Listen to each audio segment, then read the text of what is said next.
Sebentar, saya akan coba sebentar.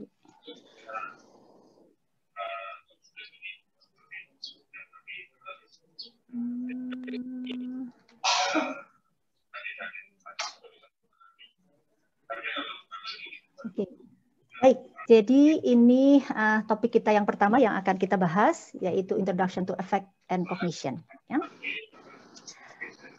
Oke, kalau kita membahas tentang kognisi dan afeksi dan kognisi, maka itu terjadi. Jadi afeksi dan kognisi itu terjadi biasanya karena adanya stimuli yang diberikan oleh lingkungan. Dan dalam hal ini kalau kita lihat the wheel consumers of analysis ini, coba kita lihat di sini. Ada consumer environment. Jadi consumer environment ini bisa dari berbagai hal, tapi kalau kita sebagai pemasar, maka anggap saja kita yang memberikan stimuli, gitu ya, sehingga konsumen akan mengolahnya, informasi maupun apapun stimuli yang diperoleh dari pemasar tadi, yang akhirnya akan menimbulkan afeksi. Jadi kalau setelah diproses secara mental kognitif, begitu ya, maka akhirnya akan menimbulkan afeksi. Dan itu bisa jadi akhirnya nanti berpengaruh terhadap pengambilan keputusan. Jadi consumer behavior. Jadi kalau kita lihat di sini saling terkait satu dengan yang lain antara consumer environment, kemudian consumer affect and cognition, and consumer behavior. Jadi bagi pemasar perlu kita pahami seperti apa proses kognisi dan afeksi itu terjadi.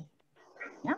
Nah, karena ini sangat diduga keras, gitu ya, ada dugaan bahwa consumer afeksi dan kognisi ini akan mempengaruhi perilaku konsumen, begitu. Oke, kalau kita lihat lagi.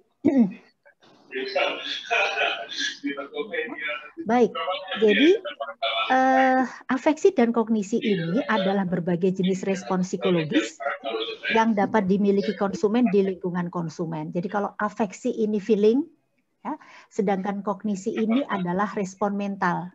Jadi bekerjanya otak karena ada paparan maka akan diproses dan nanti akhirnya akan disimpan ya di dalam memori.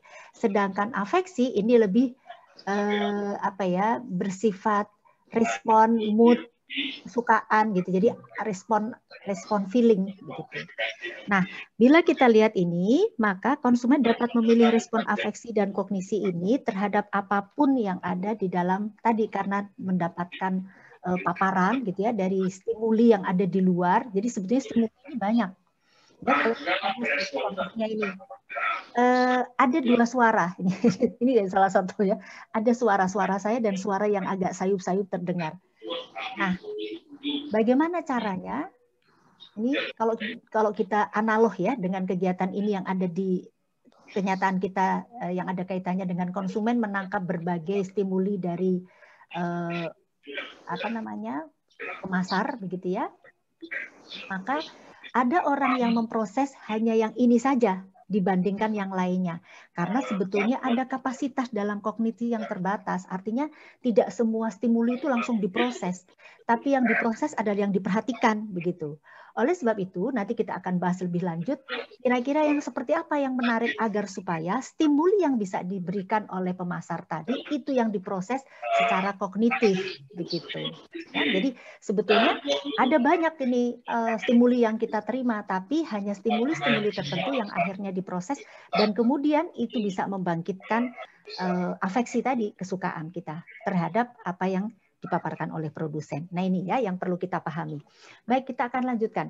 Nah ini tipe dari respon afektifnya. Jadi kalau kita lihat dari mulai emosi sampai mood sampai kita mengevaluasi, jadi dilihat dari tingkatannya dan dilihat dari bisa afeksi negatif maupun positif. Jadi kalau misalnya sekarang ada banyak paparan stimuli nih, terutama mendengar, melihat, mencium, meraba. Jadi kalau kita terasa misalnya di kulit, misalnya sekarang ini dingin, bisa jadi itu akhirnya membuat kita nggak nyaman begitu ya. Atau sebaliknya karena kita rada gerah, jadi kalau situasi dingin itu membuat kita nyaman. Atau kalau misalnya kita lihat di iklan, ada iklan yang menarik sehingga kita perhatikan, ya, sehingga menimbulkan kita suka, tapi ada juga yang kemudian kita hindari karena kita tidak nyaman dengan iklan tersebut. Nah sama, jadi intinya pada saat respon afektif ini akan bekerja nantinya, karena ditimbulkan tadi biasanya berdasarkan proses kognitif yang sudah dilakukan, maka akan berpengaruh pada tingkat kesukaan kita. Jadi intensi dari feelingnya, dari mulai strong sampai weak, dari mulai kita positif afeksi, artinya menimbulkan afek negatif atau afek positif, begitu ya, apa yang kita terima. Nah, analog dengan ini tentunya pada saat kita akan membuat paparan informasi ya, entah itu iklan, entah itu iklan berbagai bentuk ya, bisa sekarang ini melalui online, bisa juga jingle, bisa juga billboard yang ada di jalan dan seterusnya. Nah, harapannya apa yang kita sampaikan ini bisa nanti akhirnya diolah lebih lanjut oleh konsumen dan akhirnya akan disimpan dalam memori. Ya. Oke, nah ini berbicara tentang sistem afektifnya, jadi kita lihat bahwa ada karakteristik dasar dari sistem afektif. Kita lihat di sini, sebentar saya akan tunjukkan dia semua, bahwa orang memiliki sedikit kendali ya terhadap respon afektif. Jadi kadang memang apa ya istilahnya ya, kalau kita terpapar banyak hal, memang nanti ada faktor individu juga yang mempengaruhi kenapa orang suka terhadap paparan tertentu. Tapi kenapa ada orang yang tidak suka dengan paparan tertentu, begitu. Jadi kadang tidak bisa kita kontrol atau sedikit lah diri kita bisa mengontrolnya. Kemudian yang kedua, respon afektif ini dirasakan secara fisik di dalam tubuh. Jadi kalau misalnya kita sudah karena ini ada kaitannya dengan respon mental tadi yang kognitif, jadi bisa jadi itu timbul karena setelah diproses secara mental, maka akan menimbulkan respon afeksinya ini, begitu. Ya. Nah, sistem dalam merespon hampir semua jenis stimulus ini, tapi kembali lagi kebanyakan ini kalau kita bisa lihat bahwa nanti bisa kita pelajari sebetulnya bagaimana konsumen kita merespon apa yang kita paparkan, begitu. Artinya kalau misalnya tentang warnanya, konsumen kita akhirnya perhatian dan kemudian mau proses enggak misalnya paparan yang kita sampaikan dengan warna yang sudah kita berikan tadi, ataukah enggak menarik, begitu ya? Atau kalau misalnya suara, apakah suaranya menarik atau tidak, gitu. Atau sebaliknya, kalau misalnya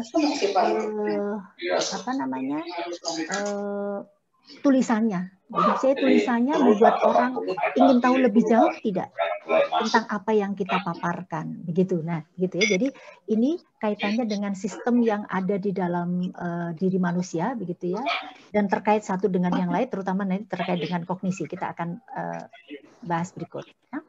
Nah, kalau itu tadi feeling itu lebih pada respon afeksi atau perasaan, gitu ya, mood. Maka yang berikutnya ini yang kedua yang kita bahas adalah kognisi atau kognitif. Nah, apa itu kognitif? Kognitif ini adalah pemikiran dan makna yang diproduksi oleh sistem kognitif dan biasanya berupa proses mental. Jadi paparan ini sebelum sampai pada feeling tadi biasanya karena diproses dulu di dalam otak kita sehingga akhirnya kita jadi paham. Jadi kalau misalnya di contohnya, kalau saya tanya ini, misalnya sekarang ini ada bunyi sirine, kira-kira apa yang Mas pahami? Boleh Mas Eko? Kira-kira kalau misalnya ada bunyi sirine sekarang ini, di sekitar Mas Eko sekarang berada, kira-kira apa yang Mas pahami? Wah ini kalau ada sirine, sekarang ada bunyi sirine nih. Wing lewat. Kira-kira apa yang Mas pahami? Asosiasi sirine itu biasanya identik dengan kalau tidak ambulans.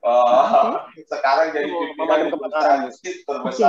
Kalau nggak ambulans, pemadam kebakaran. Oke, kalau Mas Warnet. Mas Warnet ada di mana nih sekarang posisinya? Saya di Jakarta. Oh, di Jakarta. Oke, kalau misalnya sekarang tiba-tiba ada bunyi sirine, apa yang Mas pahami? Ada pasien, Bu. Lebih ke COVID. Luar biasa. Jadi kata baru rame ya, jadi berarti ambulan ya. Oke. Yang lainnya lagi? Kalau ingin lihat ada ambulans yang membawa mayat, Bu. Oke, ambulans di bawah mayat. Jadi kami mobil duka ya. Bukan ambulan yang tapi yang bawa mayat. Oke. Kalau Mas Reza? Mas Reza ada yang lain posisi?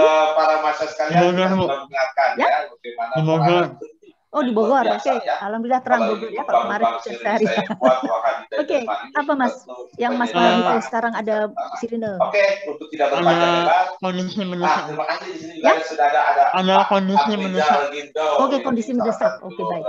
Nah, bisa jadi sekarang ini kalau Mas Eko tadi menyebutkan ada mobil kebakaran dan ambulan. Mas Warnet juga ambulan, tapi ambulannya bisa jadi ambulan yang membawa orang sakit, tapi bisa juga membawa mayat begitu ya, yang membawa orang yang sudah meninggal. Kalau Mas Reza menyebutkan ada hal yang bisa jadi ini semua yang sekalian tadi sudah Mas jawab, bisa jadi karena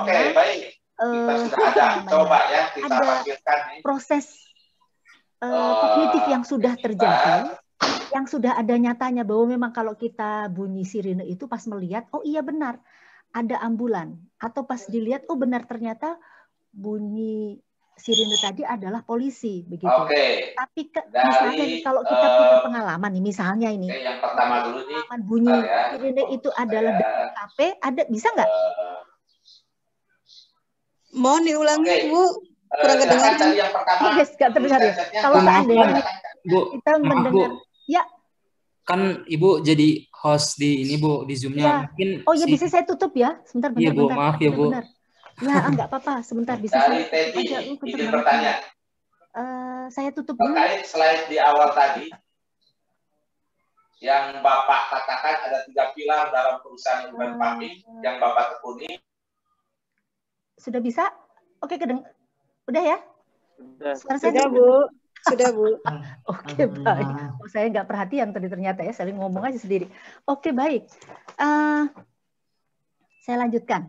Jadi kalau seandainya sekarang ini kita mendengar sirine, apakah itu bisa memungkinkan itu dari HP? Bisa jadi. Bisa jadi ya, tapi memang jarang begitu ya kan.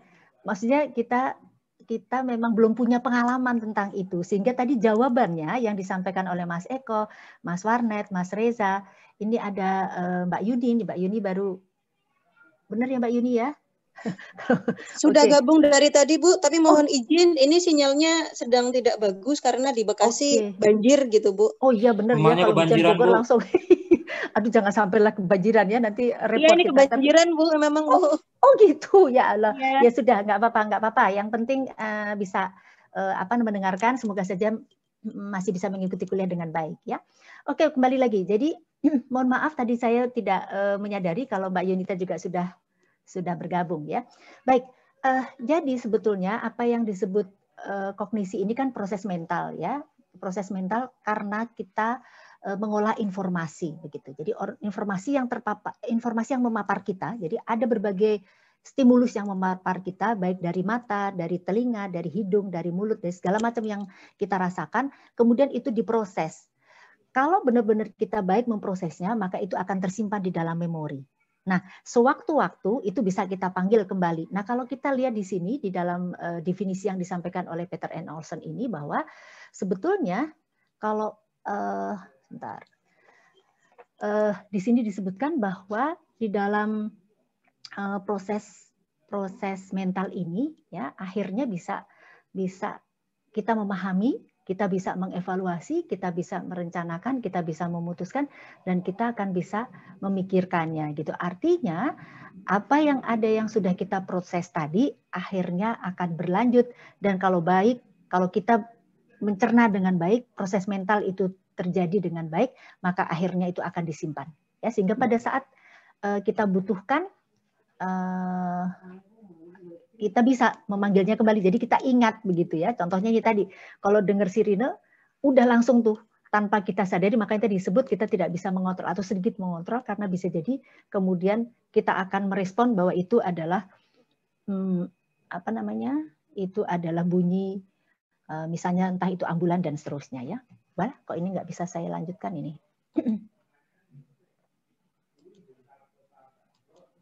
Oke, baik. Oke, kita lanjutkan.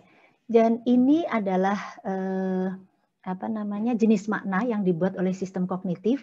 Jadi bisa dikaitkan. Jadi kalau kita lihat di sini adalah interpretasi dari stimuli fisik. Jadi kalau misalnya kita stimuli fisik, ini hanya sebagai contoh saja.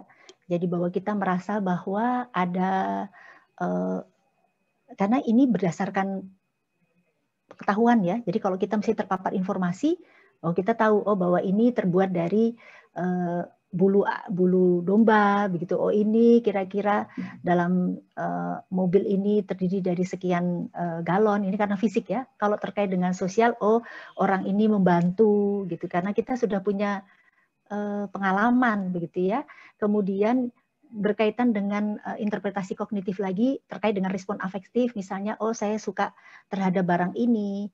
Kemudian berkaitan dengan meaning, simbol ya, ini sudah lebih dalam lagi nih, bahwa ini mobil ini kok lucu, seksi, cantik gitu ya, menurut kita yang disebut mobil yang cantik atau seksi itu yang seperti apa, atau mobil ini cakep gitu ya, seksi seperti apa. Nah ini berdasarkan tadi pemahaman-pemahaman yang diketahuinya gitu, bahwa yang disebut mobil yang ini kan susah ya, kan ini meaning ya, jadi susah untuk tidak semua orang sama karena tergantung dari proses kognitifnya masing-masing begitu. Jadi bagi wanita bisa jadi saya kalau misalnya berkaitan dengan perbedaan gender, yang disebut seksi adalah yang modis, kecil, imut, enak. Nah, misalnya cukup berdua atau berempat saja yang mobil-mobil kecil. Tapi kalau bagi yang laki-laki yang disebut seksi bisa jadi mobil yang seksi itu yang rodanya besar, yang seperti jeep misalnya begitu. Jadi itu semua berkaitan dengan symbolic meaning ya. Kemudian bisa jadi terkait dengan interpretasi kognitif ini sensasi. Jadi ya namanya juga sensasi, terserah bagaimana kita mau menganggap ini menjadi satu hal yang membuat kita terpana gitu ya, takjub begitu. Dan bisa juga dikaitkan dengan interpretasi dari perilaku gitu ya. Oke, jadi misalnya saya langsung mengkonsumsi yang diet coke. Jadi misalnya karena saya sudah dapat paparan informasi kalau diet coke itu baik, artinya daripada yang sweet gitu ya. Jadi sekarang saya mau yang less sugar saja. Nah, berarti diet itu baik. Bisa jadi ini akhirnya mempengaruhi kita dalam hal perilaku. Akhirnya kita membeli barang tersebut ya. Oke, kita lanjutkan.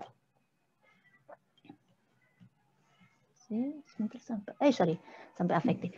Oke nih, hubungan antara sistem afektif dan kognitif ini, jadi sebetulnya bisa dilihat perbedaan di antara para peneliti. Jadi sebetulnya ada yang mengatakan bahwa ini antara afeksi dan kognisi ini ada yang bilang tidak berhubungan, ada yang bilang berhubungan, dan sebetulnya rasanya sih kalau saya lebih setuju bahwa itu amat sangat berhubungan begitu ya antara afeksi dan kognisi gitu ya. Jadi sistem afeksi dan kognisi ini bersifat independen, memang benar, tapi dia sangat berhubungan. Jadi kalau kita lihat sistemnya ini sangat saling bergantung satu dengan yang lain dan mempengaruhi. Jadi kalau kita lihat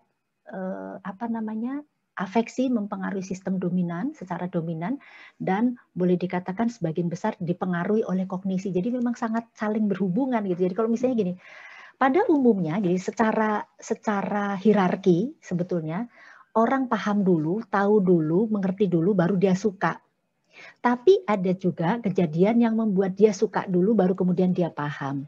Nah, oleh sebab inilah menyebabkan antara kalau kognitif ini karena proses sistem mental di dalam otak, dan itu akhirnya menimbulkan kesukaan kita, atau sebaliknya kita suka dulu, baru kemudian menimbulkan kita tahu begitu. Jadi contohnya, kalau kita analogkan terhadap cara marketing, ya, misalnya ada iklan yang memang menimbulkan keinginan tahuan kita. Misalnya kita diberi informasi yang banyak di dalam iklannya, ini ada produk baru, diberi informasi yang banyak. Nah, bagi orang yang rasional mengolah proses informasi ini, dia akan baca. Oh ya, ada apa sih ini? Seperti apa sih? Gitu. Dan akhirnya kalau sudah baca, kalau dia paham betul, maka dia, oh ternyata begini. Nah, saya coba, akhirnya dia suka. Nah, tapi sebaliknya bisa juga sistem marketing yang bisa kita ini, kita nggak memberikan informasi dulu, tetapi justru memberikan contoh sampel, biar orang coba. Ini sampel ada produk baru, misalnya SPG-nya di mall memberikan sampel dulu, kemudian orang coba. Setelah dicoba, oh iya ya enak ya, misalnya ada kopi nih, ini kan sekarang banyak ya brand kopi ya. Kita tidak tahu brand A, brand B yang baru-baru, yang kita tahu brand yang memang itu-itu saja. Sekarang timbul brand baru. Tidak melalui iklan yang ada informasinya bahwa ini enak kandungannya begini, ini Arabica apakah ini selain Arabica apa tuh? Yang satunya Robusta begitu, misalnya enggak begitu. Tapi langsung saja diberitahu aja ini sampel. Orang coba kemudian oh iya ya enak. Nah, berarti timbul kesukaan dulu baru kemudian oh iya, ternyata ada brand itu yang enak. Nah, gitu. Jadi kembali lagi, jadi sebetulnya antara afektif dan kognitif sistem ini saling berhubungan. Makanya kenapa di dalam gambar ini menyebutkan bahwa sistem afektif dan kognitif ini memang saling berhubungan karena responnya tadi ada feeling, baru menyebutkan feelingnya menyebabkan kognitif sistemnya gitu ya. Jadi akhirnya jadi tahu oh iya ya. Ada kopi baru, misalnya rasanya enak, ternyata begini sesuai dengan selera saya, berarti saya tahu, oh berarti saya nanti akan beli gitu. Karena yang pertama saya hanya diberi sampel, atau tadi diberi informasi yang membuat orang penasaran, akhirnya pengen tahu. Nah akhirnya tahu, baca ya, tahu terus akhirnya diproses ini bahwa ada iklan baru brandnya ini, sehingga itulah menimbulkan keingintahuan dan akhirnya ingin mencobanya dan menyatakan bahwa itu enak sesuai dengan yang kita inginkan. Oke, baik. Jadi inilah hal yang penting di dalam bab 3 ini yang membahas bahwa adanya hubungan antara sistem kognitif dan sistem afektif yang akhirnya ujungnya adalah mempengaruhi pengambilan keputusan. Gitu ya. Nah ini implikasinya. Jadi kalau kita lihat di dalam implikasi marketingnya. Jadi marketer harus memahami ini tanggapan afektif dan kognitif terhadap strategi yang diberikan. Jadi strategi itu apa saja banyak. Jadi artinya kalau kita lihat yang sampai menimbulkan afeksi dan kognitif ini banyak ya. Tadi yang saya sampaikan stimuli tadi. Apakah itu nama mereknya, apakah itu iklannya, apakah itu tata letaknya. Jadi kalau misalnya toko terkait dengan tata letaknya, apa terkait dengan misalnya logonya gitu ya. Jadi ada logo-logo yang simple, mudah diingat sehingga orang menyimpannya di dalam memori dalam waktu yang lama. Tapi kalau susah, misalnya kita tidak, akhirnya pusing, nggak mau memperhatikan, dia hilang saja. Jadi yang sudah kita ingat pun kalau nggak kita recharge itu akan hilang dengan sendirinya. Ya, misalnya nih salah satu contohnya, kalau saya sebutkan berapa lapis, ratusan, kira-kira itu produknya apa? Tango. Aduh, berarti Mbak Yudita sukanya kan Tango ya. Yang laki-laki belum ada. Mas Warnet, tahukah itu Tango? Connect dulu Bu tadi Bu. Belum tahu malah. Saya mikirnya malah ngisin. Tuh, malah brandnya. Tapi tahukah bahwa itu kelas produknya adalah biskuit atau dalam hal ini wafer? Kelas produk wafer, keinget? Iya, keinget. Oke, teringat ya. Mas Reza, ingat nggak tadi kalau saya sampaikan begitu? Ingat Bu, ingat. Ingat ya. Oke, saya mau tanya Mas Eko. Kalau misalnya pria punya selera. Udang garam, Bu. Oh, berarti memang pecinta ya, luar biasa. Nah, ini salah satu contoh bahwa ternyata gitu ya, tagline, logo, kemudian merek atau apapun itu, kalau kita bisa membuat semenarik mungkin, maka itu ternyata sudah diproses secara kognitif di otak kita, kemudian disimpan. Sehingga sewaktu-waktu ditanya, sewaktu-waktu ini saya tanyakan sehingga itu harus di-retrieve, gitu, jadi dipanggil kembali dari memori langsung dengan sendirinya. Nah ini ya, jadi marketer harus tahu nih respon kognitif konsumen kita seperti apa, kembali lagi pada target ya, kembali lagi target konsumen kita. Kalau target konsumen kita misalnya ini mau jualan nih, boleh silakan. Mas Eko, apakah sekarang sudah bekerja? Sudah, Bu. Oke, bekerja di bidang apa kalau boleh? Saya di Daihatsu, Bu. Oh, Daihatsu. Oke, baik. Ada kaitannya dengan terkait dengan mengapa mengambil kuliah di PSIM ini? Ada kaitannya mata kuliah dengan perilaku pelanggan? Ada. Oke. Dalam tarian saya dan tim berhadapan dengan konsumen atau pelanggan yang membutuhkan perlakuan khusus untuk kita maintain seperti itu. untuk maintain ya supaya Daihatsu terus begitu ya. Betul. Selain sebagai retention juga sebagai bagaimana kita mendapatkan new customer untuk meningkatkan penjualan dan pada akhirnya market share kita bisa naik. Oke, bagus sekali. Baik, walaupun memang Daihatsu termasuk yang merek yang sudah dikenal ya, tapi jangan lupa sekarang ini banyak yang produk-produk baru gitu ya, seperti Wuling ya, yang mencoba masuk ya, dan bisa jadi nanti kue kita diambil oleh mereka, jadi market share kita bisa jadi nanti akan tersedot juga begitu. Oleh sebab itu memang perlu di recharge terus menerus ya. Oke, baik. Nah, ini salah satu pemahaman bagi marketer ya, bagaimana kita memahami sebetulnya seperti apa sih konsumen kita itu mengolah informasi atau mengolah stimulus yang kita berikan, apakah mereka avoid gitu ya, menghindar saja karena udah tahu, atau memang ada sesuatu yang baru sehingga akhirnya kemudian itu akan menjadi satu hal yang penting untuk diproses dan akhirnya disimpan. Walaupun disimpan dalam waktu yang lama, contohnya misalnya tadi wafer tenggu yang begitu terkenalnya luar biasa, ini anak kecil juga tahu, tapi apakah kita kemudian membelinya? Nah, itu menjadi persoalan tersendiri. Oleh sebab itu, ini penting walaupun belum tentu orang beli, tapi setidaknya jangan-jangan ini nanti akan dipertimbangkan ya. Jadi kalau kita sudah tahu banyak tentang satu hal, artinya di proses kognitif tadi ujungnya adalah harapannya adalah dia bisa dipertimbangkan. Nah, alhamdulillah akhirnya itu yang menjadi keputusan ya. Oke, baik. Kemudian kita lanjutkan. Jadi kalau misalnya kita lihat lagi respon afektif ini penting untuk merasakan satu produk apapun itu ya. Jadi ini hanya contoh-contoh saja. Kemudian sistem afektif juga terus-menerus bereaksi terhadap pengetahuan kognitif dan pada gilirannya dapat mempengaruhi keputusan. Nah, ini yang perlu diperhatikan. Jadi sebetulnya kalau kita lihat harapannya nanti gitu ya, ini semua akan mempengaruhi pembelian begitu. Oke, saya tidak akan bahas satu persatu yang amat penting karena nanti saya yakin ini nanti sudah di share atau saya tidak tahu ya, kalau belum di share berarti nanti saya akan meminta Prof. Ujang untuk dimasukkan di dalam course IPB ACID sehingga bisa di-download dan terutama nanti bagi yang akan presentasi minggu depan ya. Oke, mana lagi yang penting nih? Nah, ini untuk model pemrosesan informasinya, ini juga pada prinsipnya adalah begini. Jadi urutan proses kognitif ini di mana setiap proses akan mengubah atau memodifikasi informasi dan akhirnya akan diteruskan ke proses berikutnya begitu. Jadi ini tidak satu hal yang berhenti begitu ya. Jadi kalau misalnya seperti saya katakan tadi, kita akan bahas minggu depan terkait dengan pemahaman ini. Jadi kalau misalnya sudah tersimpan di memori, kemudian untuk mempertahankannya seperti apa. Nah, apalagi kalau baru diperhatikan saja. Jadi misalnya kalau kita lihat tahapan proses pengolahan informasi, jadi ada stimulus, kemudian orang perhatian, setelah perhatian orang paham, setelah paham baru kemudian dia akan simpan begitu. Nah, untuk sampai ke perhatian saja itu membutuhkan luar biasa. Jadi contohnya misalnya ini tadi ada noise begitu ya, ada suara saya, ada suara bergema dari jauh.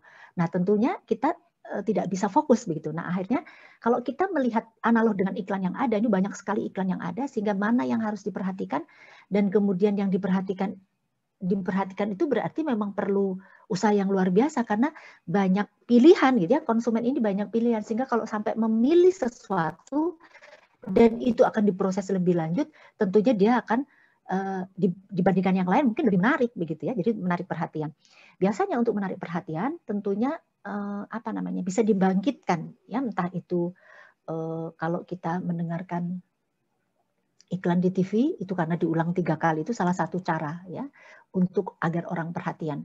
Bisa juga volumenya dibesarkan. Jadi kalau kita lihat iklan di TV itu volumenya kan dibesarkan ya.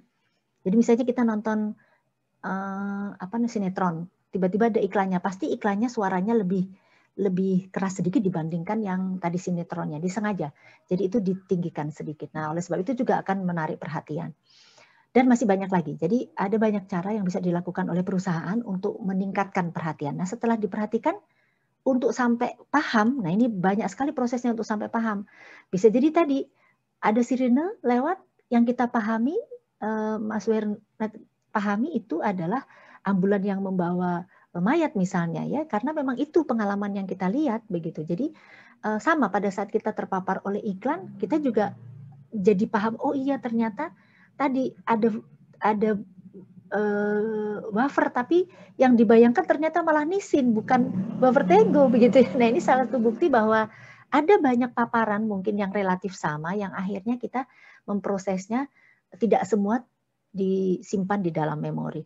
Nah harapannya adalah, jadi kembali lagi, sebagai pemasar, sebagai marketer, kita harus bisa melihat caranya target pasar kita mengolah informasi seperti apa, sukanya dia yang bagaimana, sehingga pada saat kita akan memaparkan stimulus tadi sesuai pas dengan apa yang mereka inginkan ya, sehingga akhirnya di dalam dia mengambil keputusan ya akan melibatkan berbagai interpretasi yang tadi sudah ada contoh-contohnya ya. Jadi pasti akan terkait dengan interpretasi informasi yang relevan, terkait juga dengan pengetahuan yang dia miliki, terkait juga dengan pengalaman ya. Jadi pada saat mengambil keputusan ini kaitannya dengan keterlibatan tadi ya, jadi terkait dengan pengolahan informasi, kemudian pengetahuan yang dimiliki, dan apa yang tersimpan di dalam memori. Tiga-tiganya ini pasti akan terlibat pada saat kita mengambil keputusan. Ya. Oke, jadi ini saya tidak akan bahas panjang lebar. Saya pikir ini saya sudah sampaikan tadi. Oke, nah, oke satu dikit lagi. Nah, baik. Jadi nanti kalau misalnya ada yang bertanya silakan ya. Ada yang mau ditanyakan dulu sebelum kita lanjutkan? Silakan. Tidak ada? Kalau tidak ada saya akan lanjutkan ya. Terkait dengan proses interpretasi membutuhkan paparan informasi. Jadi kalau kita lihat, oke, baik. Jadi tadi belum saya bahas, bentar dikit lagi. Jadi proses integrasi ini berkaitan dengan bagaimana konsumen menggabungkan berbagai jenis pengetahuan. Ya, jadi kaitannya dengan bentuk evaluasi secara keseluruhan. Jadi begini, pada prinsipnya orang membeli produk itu adalah membeli sekumpulan atribut produk. Jadi kalau misalnya kita membeli Daihatsu, sebetulnya yang dibeli adalah gabungan dari atribut-atribut yang diberikan oleh merek brand Daihatsu ini. Misalnya entah itu kalau misalnya mobil, misalnya jenis sedan yang mana nih, ya tipe yang apa. Nah, berarti ada atribut-atribut yang yang ada di dalamnya. Sehingga kenapa ini disebutkan evaluasi dari berbagai hal ya. Jadi ini kaitannya dengan nanti pada saat kita akan memilih barang dan jasa, jangan-jangan yang kita pentingkan di dalam kita membeli barang dan jasa adalah atribut yang terpentingnya saja, begitu. Ya. Nah di dalam, karena kan ini proses integrasi dari berbagai pemahaman yang konsumen miliki ini kan banyak, tadi kan mulai dari informasinya, dari pengalamannya, dari pengetahuannya dan seterusnya. Oleh sebab itu ini bisa dilihat lebih detail lagi bahwa sebetulnya pada saat kita akan mengambil keputusan bisa jadi yang kita evaluasi itu adalah atribut produknya. Ya. Nah kemudian membuat pilihan dari berbagai alternatif. Jadi kalau misalnya ada berbagai jenis alternatif yang ada, maka pada saat kita akan mengambil pilihan tersebut, nah ini, mana yang dipentingkan? Nah bisa jadi itu tadi, ya salah satu atribut yang kita pentingkan. Misalnya ada dua brand nih, brand A dan brand B. Brand A lebih terkenal pada atribut tertentu. Brand B lebih terkenal di atribut yang lainnya. Apakah akhirnya kemudian saya membeli brand yang memang saya suka atau saya pahami itu yang benar, bisa jadi akhirnya saya mengambil brand tertentu yang sudah saya pertimbangkan dari berbagai atribut produk yang ada. Jadi contohnya misalnya kalau kita akan membeli AC ini, sebetulnya brand terkenal yang AC apa sih? Udah identik aja kalau beli AC brandnya itu. Ada tidak? Panasonic misalnya, oke. Panasonic memang leader dalam AC, memang benar ya. Dibandingkan misalnya LG. Sama-sama LG bagus. LG juga family name, dia family brandnya luar biasa, ada banyak produk. Tapi mungkin dia tidak leader di dalam AC gitu. Nah kalau kita bandingkan, apa nih? Kenapa kita Panasonic lebih baik dibanding yang lain, terutama dalam hal ini AC? Bisa jadi tadi, misalnya nih terkait dengan kapasitasnya, misalnya ada PK-nya kecil tapi kuat begitu misalnya ini, atau ada apa namanya atribut yang lainnya yang membuat kita akhirnya tertarik membeli yang itu begitu. Ya. Oke, nah ini penting kita pahami agar supaya kita juga mengerti sebetulnya kembali lagi di dalam memproses informasi-informasi yang kita paparkan itu, konsumen ini lebih cenderung yang seperti apa dan bagaimana, gitu ya. Oke, kita lanjutkan. Nah, akhirnya gitu ya, kalau kita lihat di sini bahwa terdapat apa namanya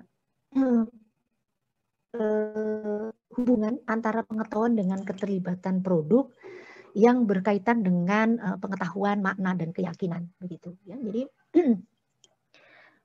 misalnya tadi saya mau beli AC Panasonic begitu.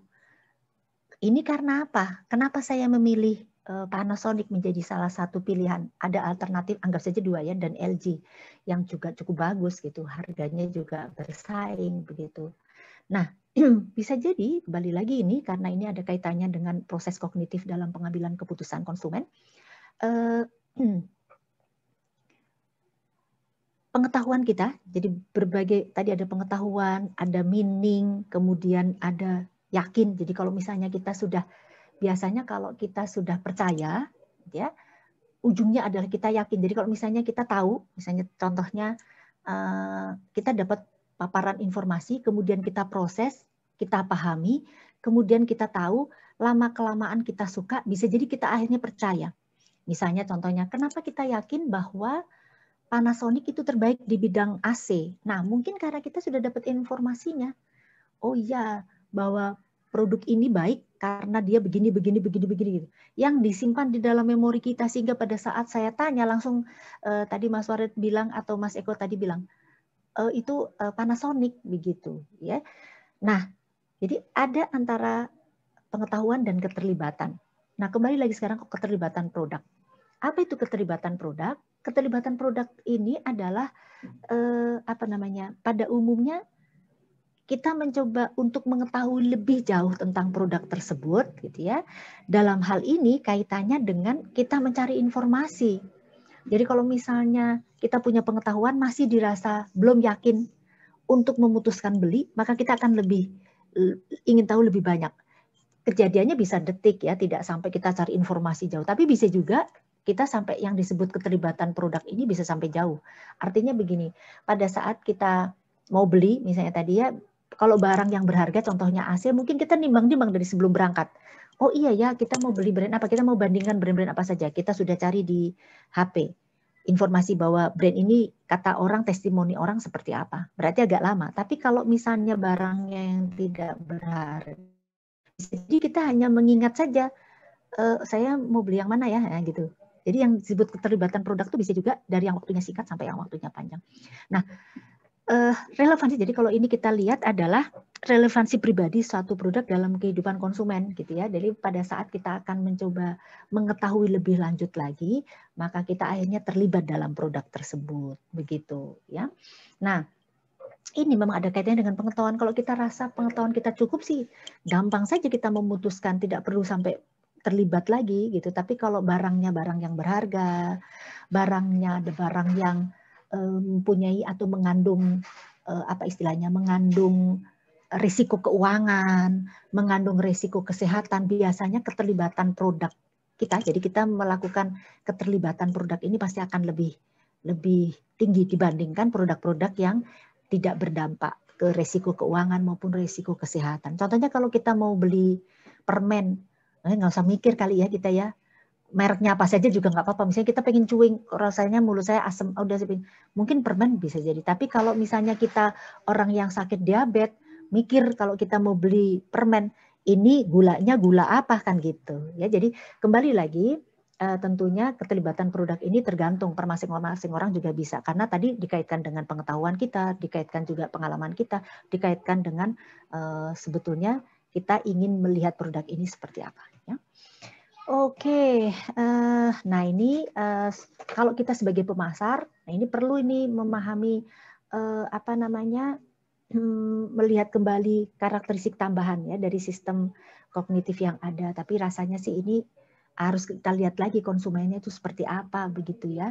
Kalau konsumennya orang-orang yang memang tadi keterlibatan terhadap produk tinggi, ya kita harus beri iklan terus, atau kita harus beri satu informasi yang menarik gitu ya, atau memang barang-barang yang memang kita jual ini termasuk barang-barang yang memang perlu diperhatikan lebih lanjut, tidak hanya sekedar dibeli kemudian dikonsumsi udah selesai ya, tetapi lebih dimaknai atau tadi ada punya makna dan dipercaya barangnya maupun produknya ya.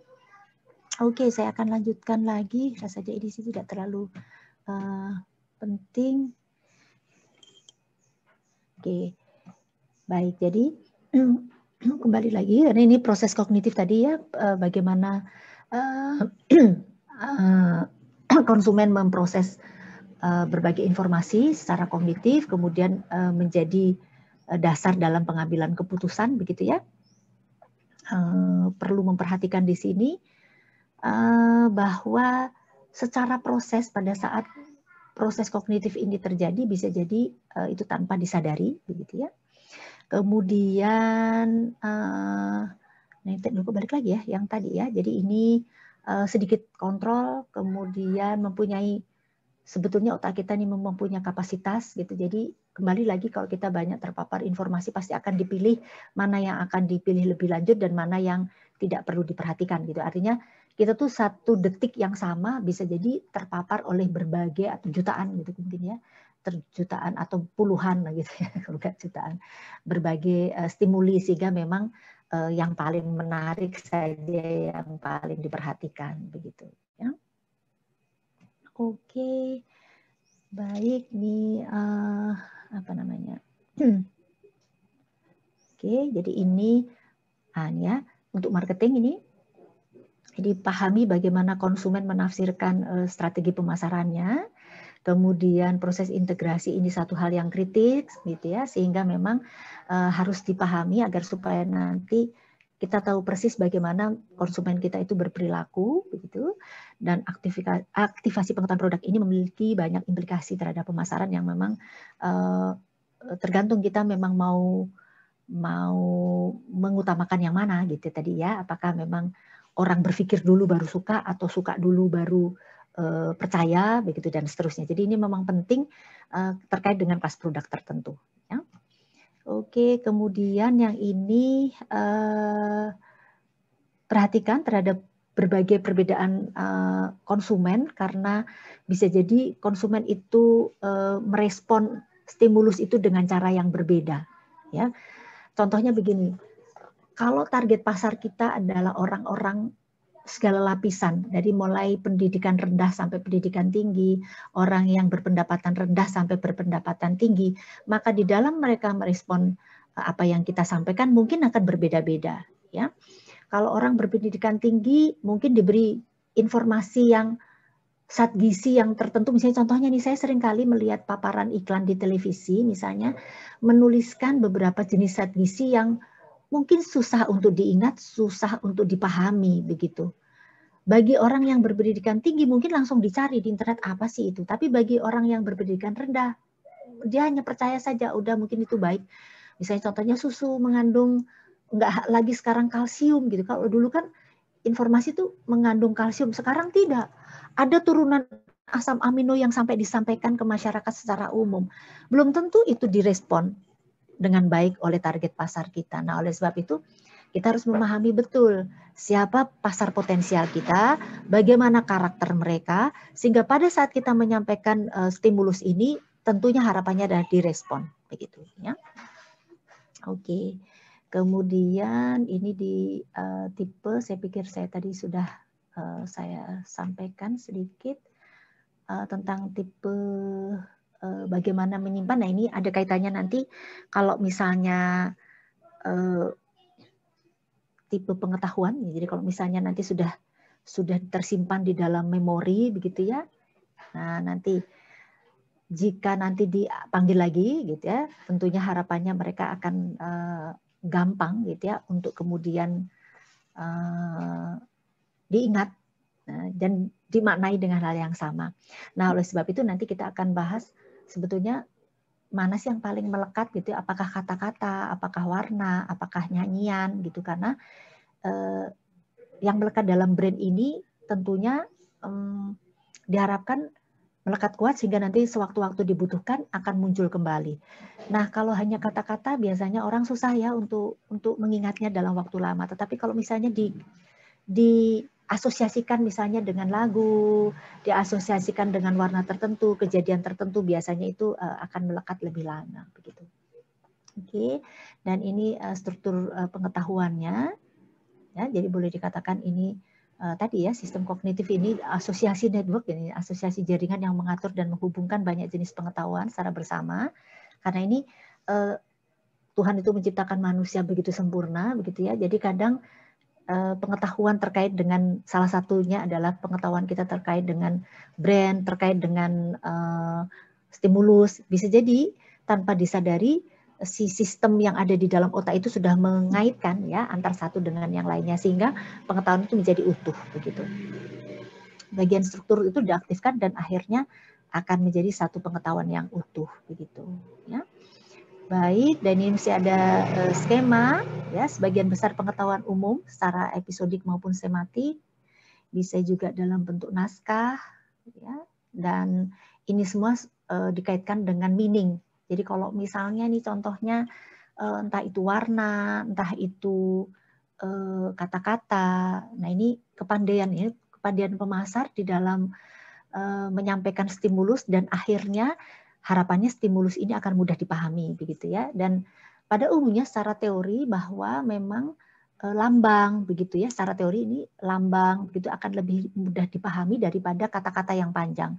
Kemudian angka, kalau angka biasanya dikelompokkan gitu ya, itu akan lebih mudah dipahami daripada angka itu tersebar begitu. Jadi makanya kenapa kalau kita menuliskan nomor telepon kan memang dikelompokkan 33 atau 44 begitu ya, supaya mudah dipahami. Atau kita memang mempunyai nomor cantik agar supaya mudah untuk dihafal begitu. Oh, jadi ini dilingkan. Jadi meaning-nya itu akhirnya utuh begitu ya, maknanya utuh. Oke, saya pikir ini masih ada satu topik lagi yang harus kita bahas. Jadi ini saya tidak akan wah ini ternyata udah hampir 1 jam ya. Oke, ini type of cognitive saya pikir nggak terlalu penting. Nah, ini yang di marketing saja. Oke, baik. Jadi implikasinya, jadi kalau kita perhatikan di sini bahwa pemasar nih bagaimana ini melihat adanya proses pembelajaran gitu ya. Jadi tunjukkan klaim informasi sederhana tentang produk dengan harapan konsumen tadi akan menafsirkan informasi secara akurat dan menambahkan pengetahuan ini ke dalam struktur pengetahuan mereka. Nah, begitu ya. Jadi harus bisa menunjukkan atau memberikan informasi yang apa namanya, yang sederhana begitu, karena kalau terlalu terbelit-belit susah. Terserah bagaimana caranya agar supaya si konsumen mudah untuk mengolahnya begitu intinya ya. Makanya kenapa tadi kalau kita lihat ini logo nih, logo kalau menurut kalian yang paling mudah kalian ingat logo apa? Nanti kita cek sesederhana apa mereka. Apple, Bu. Apple, oke ya. Jadi gambarnya begitu Apple dan memang gambarnya Apple gitu ya. Jadi bukan Apple, gambarnya jeruk gitu. Jadi otak kita mudah ya. Dan itu yang sudah tergigit, tikus sedikit. Gitu. Selain itu ada lagi yang gampang untuk kita hafal? Samsung, Bu. Samsung. Samsung, apa gambarnya? Gambarnya warna biru, lonjong. Oke. Saya kok terus terang belum hafal ya. Tapi bisa jadi. Berarti itu yang ada di dalam ingatan Mas Reza ya. Kalau saya Nike itu paling saya suka. Walaupun saya juga kalau mau beli barangnya harus mikir gitu ya. Karena harganya kan sampai 6 digit begitu. Sampai 6 digit. Jadi saya mikir dulu sebatas apa nih saya injek-injek harganya 6 digit begitu ya. Padahal ada yang hanya 5 digit masih lumayan gitu, bagus. Nah oke, ini kan sederhana sekali ya. Tapi mengena begitu. McD gitu itu juga logo-logo yang gampang. Nah ini jadi simple. Jadi walaupun ini tertulisnya sih klaim ya, tidak, tapi sebetulnya klaim informasi. Nah atau nanti informasi juga boleh. Kalau itu logo, ini salah satu tuh yang diingat. Tapi bisa juga dalam bentuk informasi. Misalnya tagline yang gampang sekali mudah dipahami sehingga akhirnya kita mengerti. Oh seperti itu. Oleh sebab itu akhirnya informasi ini akhirnya masuk ke dalam struktur pengetahuan kita. Ya. Baik, nah oleh sebab itu sarannya ini si marketernya, jadi bagi kita yang bergerak dalam memapar berbagai informasi kepada konsumen, harusnya kita bisa mencoba untuk membuat sesuatu yang bisa merangsang mereka akhirnya memahami dulu, perhatian dulu, paham, kemudian akhirnya mereka memaknai apa yang memang kita sampaikan dan benar gitu. Jangan sampai kita ingin menyampaikan begini, tanggapan atau respon dari konsumen berbeda. Nah, ini berarti belum sama, ini harus sama ya, apa yang kita inginkan dan apa yang mereka persepsikan harus sama. Nah, itulah letaknya ya, tantangan bagi pemasar dalam rangka dia memberikan informasi atau stimulus apapun bentuknya, entah itu suara, entah itu warna, entah itu kata-kata ya, termasuk tagline dan logo dan seterusnya, agar supaya akhirnya mereka masuk di dalam struktur pengetahuannya. Oke, dan di dalam kesimpulan, saya pikir ini sih tadi sudah banyak ya yang bisa saya sampaikan. Saya tidak akan ulas lagi sebelum satu topik lagi. Saya harus menerangkan satu bab lagi. Oke, ada pertanyaan? Oke, saya pikir ini tadi sudah disampaikan. Oke, ada pertanyaan?